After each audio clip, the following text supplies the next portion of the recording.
Hello everyone, hello दोस्तों, मेरे देश के समस्त छात्र छात्राओं को नमस्कार। मेरा प्यार भरा प्रणाम। उम्मीद करता हूं आप सब बहुत अच्छे होंगे, खुश होंगे, मस्त होंगे, स्वस्थ होंगे, एकदम अपने एग्जाम की तैयारी करने में व्यस्त होंगे, ऐसी उम्मीद मैं आपसे करता हूं। और मैं दीपक आप सभी का दीप लर्निंग पॉइंट के इस ऑफिशियल यूट्यूब चैनल पर तहे दिल से वेलकम करता हूं। पूरी उत्साह और उमंग के साथ आप सभी का स्वागत करता हूं और फिर से हाजिर हूं आपके साथ जीएस रिवीजन के इस महफिल में। जी हाँ दोस्तों, आज फिर से हाजिर हूं आपके साथ, जिसमें हम बातें करेंगे जीएस के बारे में, बातें करेंगे। रिवीजन बैच ये आपका चला हुआ है, जिसमें हम प्रैक्टिस कर रहे हैं रिवीजन की मिसलेनियस प्रैक्टिस हम इस जीएस में कर रहे हैं, जिसमें हम स्टैटिक जीके पर बहुत ज्यादा कमांड कर रहे हैं। क्योंकि आपके जो एग्जाम है एसएससी के एग्जाम या आपका दिल्ली पुलिस का एग्जाम हो, सीएचएसएल हो, सीजीएल हो, आपका सीपीओ, इन एग्जाम में आपका स्टैटिक जीके का वेटेज बहुत ज्यादा रहता है। तो हम स्टैटिक जीके के बहुत सारे क्वेश्चन पीवाईक्यू पे फोकस कर रहे हैं। एक एक क्वेश्चन पे हम बहुत अच्छे से बातें कर रहे हैं, तो उसी के बारे में आज फिर से बातें करेंगे। और जल्दी से टाइम वेस्ट ना करते हुए आज का क्वेश्चन रहेगा आपका, आप बताएंगे मेरे को कि भोगाली बिहू कहां का नृत्य है। भोगाली बिहू एक्चुअल में ये बिहू है और ये तीन प्रकार का बिहू है, तीन प्रकार का बिहू है। और ये कहां का नृत्य है? ये आपका असम का नृत्य है। देखो आज मैं है ना ऐसा करता हूं, असम को बीच में लिख देता हूं और फिर असम से जितनी भी कहानी है वो बता देता हूं आपको।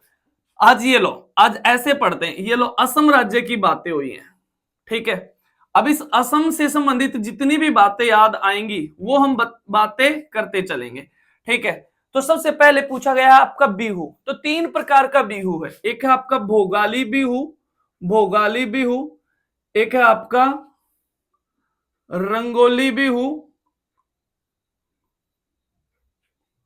और एक है आपका भोगाली बिहू, रंगोली बिहू, एक है आपका कंगाली बिहू, कंगाली बिहू। हाँ, ये तीन प्रकार के भोगाली, रंगाली और कंगाली ये हैं। हाँ सही कह रहे हो, एक भोगाली है, एक रोंगाली है, एक कंगाली है। ये रोंगाली है, रोंगाली, ठीक कर लो इसको थोड़ा सा आप, ठीक है। रोंगाली बिहू, ये तीन प्रकार के बिहू हैं, बहुत फेमस नृत्य हैं। बिहू असम में किए जाते हैं। अगर मैं और बातें करूं, असम में और नृत्य है आपका द्विजिंग फेस्टिवल है। द्विजिंग फेस्टिवल कहां का है? असम का है।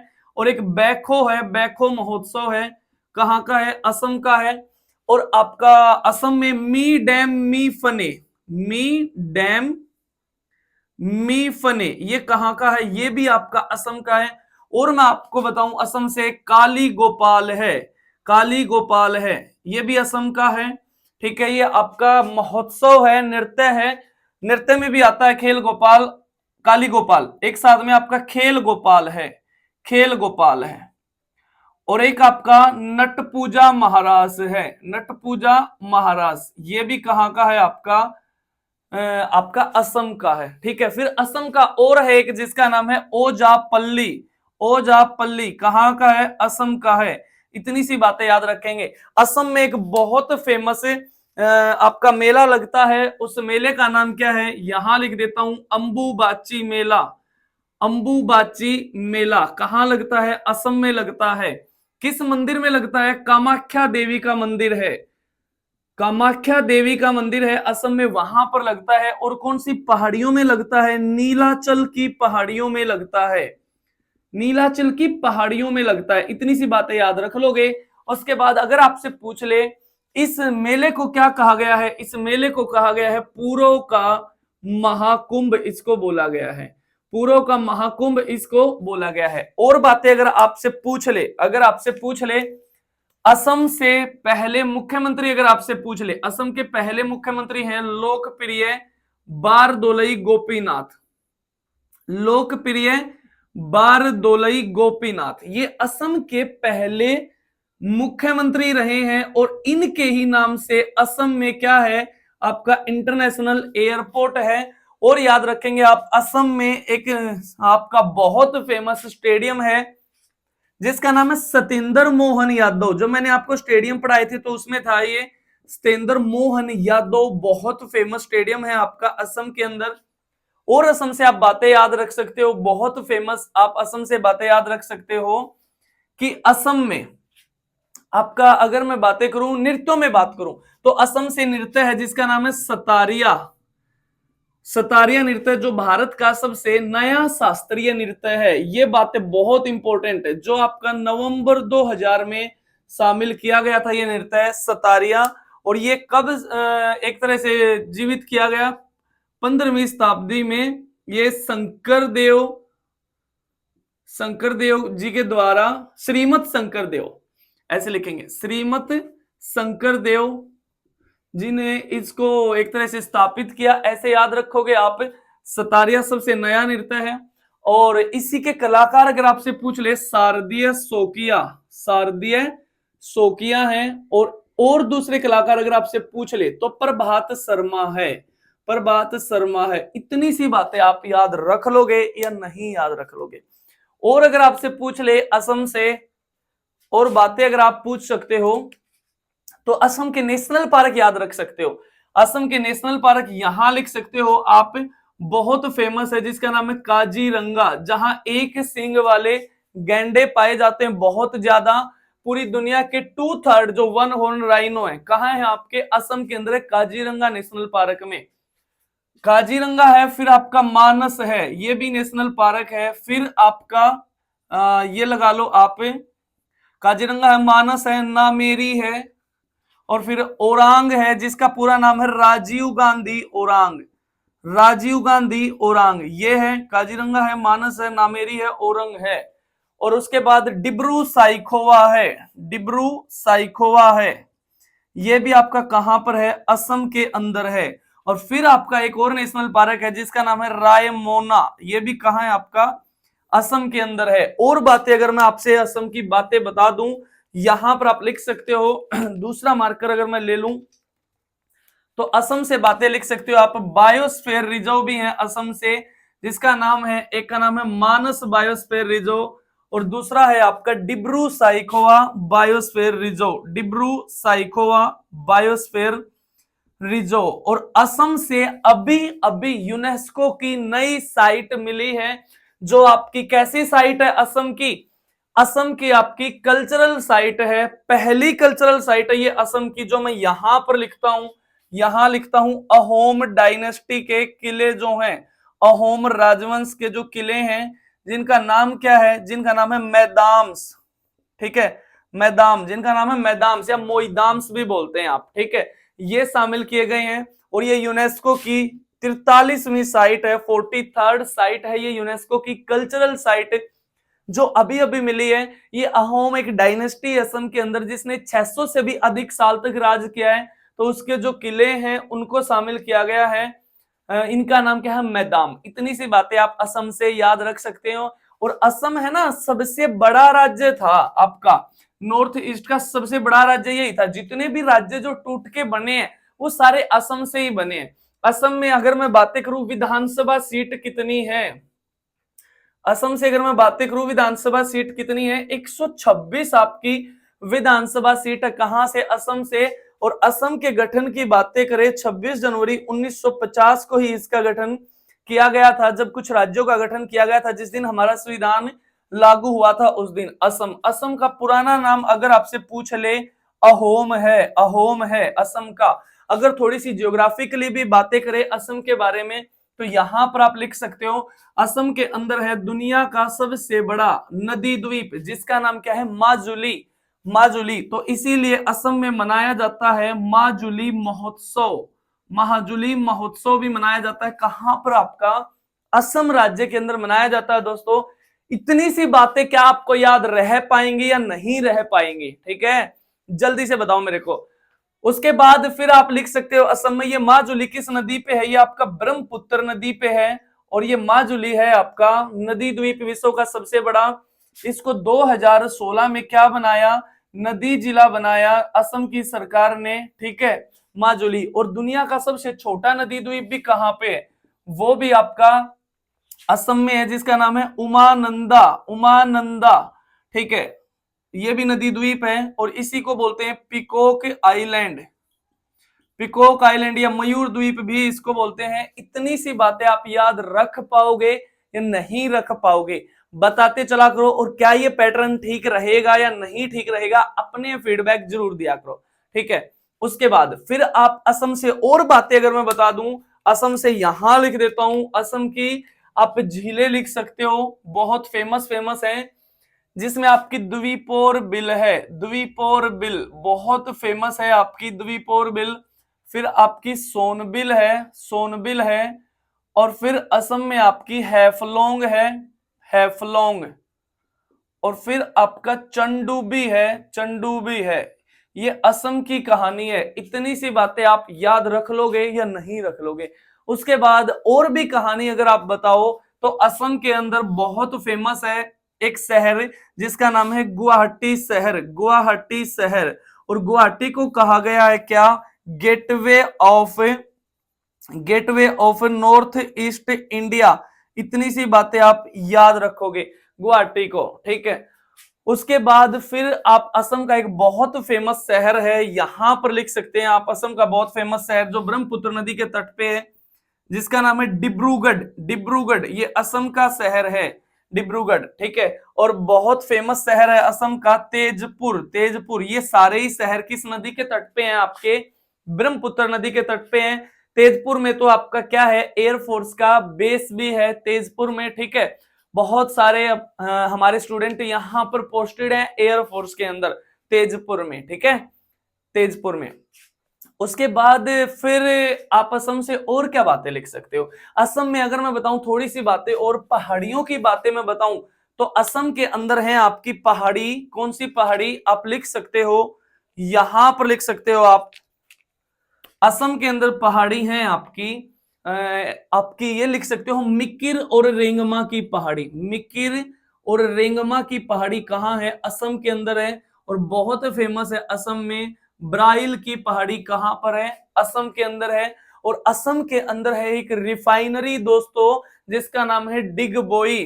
क्या नाम है? डिगबोई, डिगबोई, ठीक है, डिगबोई। इतनी सी बातें आप याद रख लोगे या नहीं रख लोगे? ठीक है, ये सारी बातें आज असम की कर ली हमने, हमने दूसरा कोई राज्य उठाया ही नहीं है। तो आज का ये पैटर्न थोड़ा सा अलग रहा है। अब ये बताओ क्या ये पैटर्न आपको पसंद आया है या नहीं आया है? क्या ऐसे भी जीएस को तैयार आप कर सकते हो आसानी से या नहीं कर सकते हो? देखो एक ही राज्य से बातें कर ली हमने, बहुत सारी बातें याद आ जाएंगी अभी तो, ठीक है। जैसे जैसे हम प्रैक्टिस करते जाएंगे, किसी दिन कोई राज्य उठा लिया, किसी दिन झारखंड उठा लिया, किसी दिन मध्य प्रदेश उठा लिया। जैसे पिछली क्लास में तो हमने अलग अलग बातें की थी, इधर कर्नाटक की कर ली थी, इधर मध्य प्रदेश की कर ली थी, लेकिन आज सारी बातें असम की ही कर ली है हमने, ठीक है। ऐसे याद रख सकते हो आप, ठीक है। और जो असम का ये नृत्य है, एक बात और याद रख सकते हो, असम का जो नृत्य है सतारिया, कहां लिखा है मैंने सतारिया? मेरे को तो दिखाई भी नहीं दे रहा, हाँ ये रहा, ये रहा सतारिया। तो इस सतारिया में आप ये लिख सकते हो, इस सतारियों को कहा जाता है भिक्षुओं का नृत्य। इसी को क्या बोला गया है? भिक्षुओं का नृत्य, इसको बोला गया है, ठीक है। इतनी सी बातें याद रखोगे। और असम के 2 नेशनल पार्क भी हैं जो यूनेस्को में शामिल किए गए हैं, यानी कि 2 नेचुरल साइट भी है असम से, जिसका नाम क्या है? असम से ही है 2 नेचुरल साइट्स, जिसका नाम है काजीरंगा, काजीरंगा नेशनल पार्क है, और आपका मानस नेशनल पार्क 1985 में शामिल किए गए थे। और इनके साथ में ही आपका राजस्थान का एक नेशनल पार्क है जिसका नाम क्या है?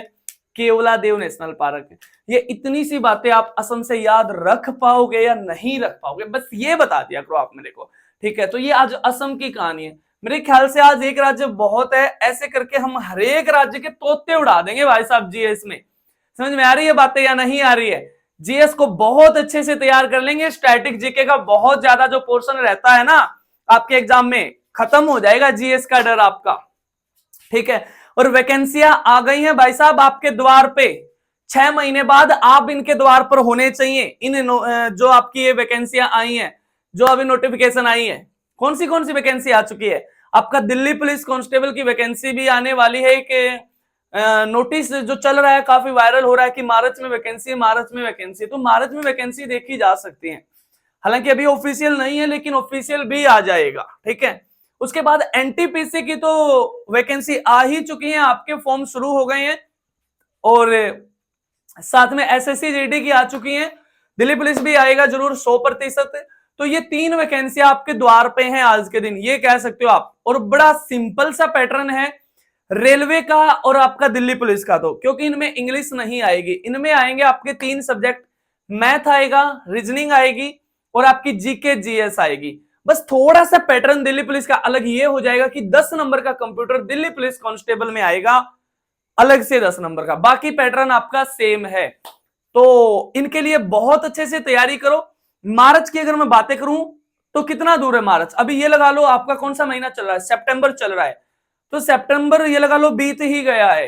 अक्टूबर, नवंबर, दिसंबर, जनवरी और फरवरी, 5 महीने बचे हैं। और 5 महीने में रियलिटी बताऊं आपको, अपने आप में बहुत ज्यादा नहीं है। कभी तुम ये सोचो कि अभी तो 5 महीने बहुत ज्यादा है, मार्च बहुत दूर है, बहुत नजदीक है जनाब। मैं आपको रियलिटी बताऊं, आपको इन 5 महीनों में 2-3 इवेंट नजर आएंगे। बस एक बार दिवाली दिखेगी आपको, फिर आपको नया साल दिखेगा, 1 जनवरी के आसपास के 10 एक दिन याद रहेंगे, और फिर आपको सीधे एडमिट कार्ड ही आते नजर आएंगे, किसके, आपके एग्जाम के। ठीक है, तो खूब मेहनत करो, खूब पढ़ाई करो। अभी से रणनीति जब बनाओगे इन एग्जाम की, तो जाकर एग्जाम ये पास कर पाओगे। देखो, रण अगर जीतना है, युद्ध अगर जीतना है, तो युद्ध नीति बनानी पड़ेगी, सीधी सी बात है। ये जो 24 घंटे का शेड्यूल है, इसको बहुत अच्छे से मैनेज कर लो, कैसे भी करके। ठीक है, हर वो चीज जो आपको डिस्ट्रैक्ट कर रही है, उस चीज से दूर हो जाओ। देखो, चाहे कोई भी चीज है, वो चाहे कोई इंसान है या सोशल मीडिया है, मैं आपको रियलिटी बताऊं, जो आज के दिन जो सोशल मीडिया है ना, वो हमारे ऊपर इतना हैवी है कि वो हमारे इन देश के युवाओं को ना एहसास नहीं होने दे रहा कि तुम बेरोजगार पड़े हो, ऐसे ही घूम रहे हो। भाई साहब, एक हफ्ता नेट बंद करके रख दो सरकार एक बार, तब पता चल जाएगा, एहसास हो जाएगा इस आधे भारत को कि हम तो कुछ कर ही नहीं रहे हैं। है ना, बहुत सारे लोग ऐसे जो सुबह रील्स आपकी स्वाइप करने लगते हैं, ऐसे इंस्टाग्राम पे रील देखने लगते हैं। मुझे तो ऐसा लग रहा है कि आगे इवोल्यूशन में जाके अंगूठा बड़ा ना होने लग जाए भाई साहब। अंगूठे का यूज ही इतना हो रहा है फोन के ऊपर, ऑटोमेटिक अंगूठे बड़े हो जाएंगे पीढ़ी दर पीढ़ी। समझ में आ रही है ना। ऑर्गन यूज, ऑर्गन डिसयूज का एक चैप्टर पढ़ा होगा आपने बायोलॉजी का, जिससे हम ऑर्गन का प्रयोग सबसे ज्यादा यूज में आता है, वही ऑर्गन सबसे आगे रहता है। ठीक है, उसका विकास जल्दी होता है, कुछ ऐसी कहानी है। तो मुझे तो ऐसा ही लग रहा है कि इवोल्यूशन में हमारे इस हाथों के अंगूठे ज्यादा बड़े ना हो जाएं आगे। तो हर एक चीज, चाहे सोशल मीडिया भी क्यों ना हो, उससे भी दूर हो जाओ अगर वो आपके ऊपर हैवी है तो। समझ में आई है कहानी। अगर सोशल मीडिया की मैं अगर बातें बताऊं, जहां पर ये जागरूकता फैला रहा है ना, ये कहीं ना कहीं हमें डिप्रेस्ड भी फील करवा रहा है। हमें भी नहीं पता रहता कि हमने कितनी देर फोन यूज कर लिया। मैं आपको रियलिटी बताता हूं, फोन का यूज करना है या तो वीडियो देखने के लिए या मॉक टेस्ट लगाने के लिए, सिर्फ इतना फोन का यूज किया करो। या गूगल पे कुछ जानकारी जुटानी है, कोई भी जानकारी एकत्रित करनी है, कोई भी डाउट है, ऐसे फोन को यूज किया करो। बाकी जो आपके सोशल मीडिया हैंडल से, थोड़े से दिन उन पे इनएक्टिव हो जाओ, थोड़े से दिन शांत रहो। एक ही पोस्ट लास्ट में ऐसी डाल देना ऑफिस वाली टेबल पे कि सभी को सदमा ही लग जाए कि हाँ भाई साहब, ये भी तैयारी कर रहा था क्या। 6 महीने अपने आप को ना बिल्कुल छुपा के रखो, साइलेंट रह के मेहनत करो, सीधी सी बात ये है। ठीक है, शांत रह के मेहनत करो। हर प्रकार की दो प्रकार, मैंने बताया कि हर इंसान की 2 प्रकार की दुनिया है। एक है उसके बाहर की दुनिया, जिसमें आप बाहर की दुनिया को देख पा रहे हैं, गाड़ियां चल रही हैं, पंखे चल रहे हैं, हवाएं चल रही हैं। और एक है आपकी अंदर की दुनिया, उस अंदर की दुनिया पे काम करो। अंदर की दुनिया के बारे में सिर्फ वही व्यक्ति जानता है जो उसके अंदर चल रही है। साइड वाले को भी नहीं पता। आप क्लासरूम में बैठते ऑफलाइन, साइड वाले को भी नहीं पता कि आपके माइंड में क्या चल रहा है। तो कुछ ऐसी कहानी है। तो खूब मेहनत करो, खूब पढ़ाई करो। अभी जो वैकेंसियां आने वाली हैं, उनमें अपनी एक सीट पक्की कर लो। ठीक है, सीधी सी कहानी है। और ये आज बातें की हमने असम राज्य के बारे में। अगर ये पैटर्न आपको आज ठीक लगा है तो मेरे को जरूर बताना कमेंट करके कि हाँ सर, ऐसे भी ठीक रहेगा। एक राज्य कोई उठा लिया, उसी राज्य से बातें कर ली हैं सारी, बहुत सारी, जितनी भी याद आई है। ऐसा नहीं कि इस राज्य में सिर्फ यही है, लेकिन ये वो पर्सन है जो एक तरह से एवरग्रीन क्वेश्चन है। ये क्वेश्चन मोस्टली आपके पूछे गए हैं, आप देखोगे तो, असम से अगर उठा के देखोगे तो। ठीक है, चलो आज की बातें यहीं तक रखते हैं, बाकी बातें कल करेंगे, सेम टाइम सेम जगह अगले दिन। और आप कहो तो एक आज आपको शायरी सुना दी जाए या नहीं सुना दी जाए। चलिए, वाह वाह करिएगा और सुनेंगे ध्यान से। कि किसी को नफरत है मुझसे और कोई प्यार कर बैठा है, कि किसी को नफरत है मुझसे और कोई प्यार कर बैठा है, और किसी को यकीन नहीं मेरा और कोई एतबार कर बैठा है। और कितनी अजीब है ना ये दुनिया, कि कितनी अजीब है ना ये दुनिया, कोई मिलना नहीं चाहता मुझसे और कोई इंतजार कर बैठा है, कोई इंतजार कर बैठा है। तो चलिए साथी, फिर मिलता हूं आपसे अगली क्लास में। तब तक के लिए खुश रहो, मस्त रहो, स्वस्थ रहो, अपना ख्याल रखो, अपने घर वालों का ख्याल रखो। जय हिंद, जय भारत, वंदे मातरम।